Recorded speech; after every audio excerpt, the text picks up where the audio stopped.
Bonsoir toutes et à tous, mesdames et messieurs, j'espère que vous allez bien. Vu la situation au Moyen-Orient actuellement, c'est très triste de voir que les grandes puissances décident des avenirs de certains pays ou de certains États. Oui, aujourd'hui on est réprimé quand on parle de ces grandes puissances, qu'on ne dit pas leur nom. Et je pense que personne ne souhaite que cette guerre continue. Mais nous avons vu beaucoup d'hypocrites commenter, dire qu'ils condamnent fermement la réponse de ce pays qui est attaqué, qui est l'Iran, contre ses agresseurs. Ce n'est pas à un pays puissant de décider ou de rendre libre à une population de notre État si cette même population n'est pas décidée à être libre ou à faire ce qu'il veut ou à prendre son destin en main. Personne ne souhaite que même les agresseurs soient battus, tués, mais nous ne souhaitons plus que cela se reproduise.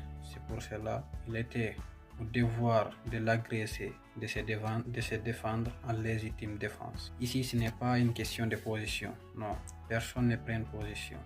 C'est juste que nous avons décidé de ne plus être aveuglés par ces médias occidentaux qui, eux aussi, ont arrêté de faire leur métier, qui ont oublié qui était la presse, qui n'étaient pas censés montrer ce que les autres pensaient, mais de montrer la réalité.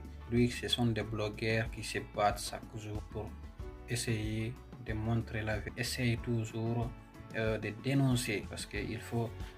C'est très triste de voir aujourd'hui que certaines personnes décident de nos avenirs. Et nous, les Africains, nous ne devrons pas parler, nous ne devrons pas nous impliquer, nous ne devrons pas prendre position, mais nous devrions juste dire la vérité. C'est cette vérité que nous devons dire, nous ne devrions pas prendre position. Moi-même, en personne, je ne prends pas position, mais ce que je sais, c'est que toujours, même la justice, c'est toujours comme ça. Si tu es agressé, tu as le droit de te défendre.